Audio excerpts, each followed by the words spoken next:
আফগানিস্তানকে 107 রানের বড় ব্যবধানে হারিয়ে চ্যাম্পিয়ন্স ট্রফির মিশন শুরু করলো সাউথ আফ্রিকা। ঠিক পরের দিন ইংল্যান্ড অস্ট্রেলিয়া বিগ ম্যাচ, একই গ্রুপের খেলা। ফার্স্ট আফগানিস্তানের বিপক্ষে সাউথ আফ্রিকার বড় জয়। সাউথ আফ্রিকা যখন 315 রান করলো তখন আফগানিস্তান সেই রান চেজ ডাউন করতে গিয়ে 90 রানের মধ্যে 5 উইকেট নাই, এবং এরপরে আইডিয়ালি আফগানিস্তান এই ম্যাচটা আর জিততো না।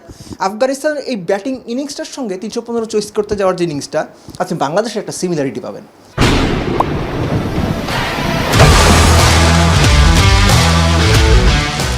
এই যে 50 রানে 4 উইকেট চলে যাওয়া, 90 রানে 5 উইকেট চলে যাওয়া, তারপর মাঝখান থেকে একজন 80-90 একটা রান করবেন, মোটামুটি সম্মানজনক একটা পরাজয় হবে।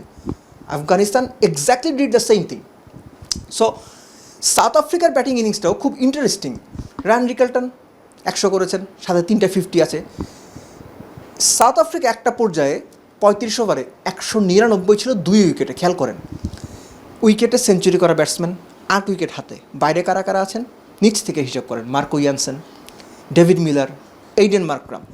সাউথ আফ্রিকার যে পাওয়ার হাউস বা পাওয়ার হিটিংয়ের যে সুযোগ ছিল, তারা শেষ 15 ওভারে যতটা ক্যাপিটালাইজ করার কথা ততটা কিন্তু পারেনি। আইডিয়ালি এই রানটা কমপক্ষে 330-40 হওয়ার কথা ছিল, সেখানে সাউথ আফ্রিকা 315 করেছে। It's not a bad run, কিন্তু সাউথ আফ্রিকার যে পাওয়ার হিটাররা রয়েছেন ওই সিচুয়েশন থেকে যখন শেষ 15 ওভারে তাদের হাতে 8 উইকেট বাকি আছে, উইকেটে সেঞ্চুরি করা ব্যাটসম্যান, তারা কিন্তু সেটা প্রপার ক্যাপিটালাইজ করতে পারেনি। এনিওয়েজ সাউথ আফ্রিকার যে বোলিং লাইন আপ, সেই বোলিং লাইন আপকে মাথ দিয়ে আফগানিস্তান 315 চেজ ডাউন করবে, এটা আসলে প্র্যাকটিক্যালি 10 বারের মধ্যে হয়তো একবার হবে, 100 বারের মধ্যে হয়তো 3 বার হবে, কিন্তু ম্যাক্সিমাম টাইমই এই ধরনের ক্ষেত্রে লুঙ্গি এঙ্গিরি, কাগিসোরাবাদা, তাদের এগেনস্টে 315। আফগানিস্তানের এই ব্যাটিং লাইন আপ মোটামুটি অলমোস্ট ইম্পসিবল, এবং চ্যাম্পিয়নশিপের অন্যতম দাবিদার দলের মতোই সাউথ আফ্রিকা তাদের চ্যাম্পিয়ন্স ট্রফি ক্যাম্পেইনটা শুরু করলো।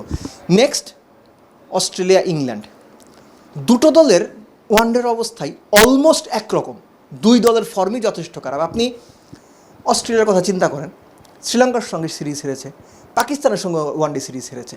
ইংল্যান্ডের কথা চিন্তা করেন, ভারতের সঙ্গে হোয়াইট ওয়াশ হয়েছে।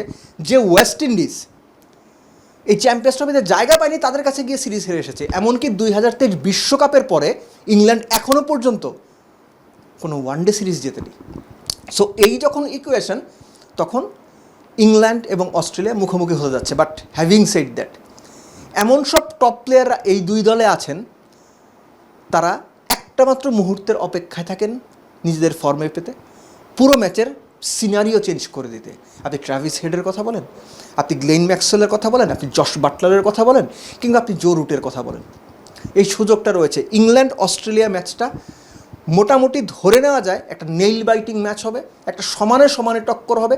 বাঘে মহিষের লড়াইয়ের যে কথাটা বলা হয়, সেটা হওয়ার একটা ভালো সম্ভাবনা আছে। But yes, Mitchell Starc, Josh Hazlewood, Pat Cummins, এদের মতো বোলাররা না থাকা ডেফিনেটলি ভক্তদের মন খারাপের কারণ। কেননা অনেকে হয়তো আছেন যারা এই বোলারদের বোলিং দেখার জন্যই ফোন নিয়ে বা টিভি সেটের সামনে খেলাটা দেখতে বসেন। বাট তারপরও অস্ট্রেলিয়া আর ইংল্যান্ডের ম্যাচ দর্শকদের জন্য দারুণ কিছু রসদ রাখবে, সেটাই প্রত্যাশা করি। আর আপনার ভোট কোন পক্ষে, কোন দল জিতবে? সাউথ আফ্রিকা আফগানিস্তানকে হারিয়েছে, অস্ট্রেলিয়া কি ইংল্যান্ডকে হারাতে পারবে, নাকি আপনার বাজি ইংল্যান্ডের পক্ষে? চাইলে কমেন্টস বক্সে জানিয়ে রাখতে পারেন।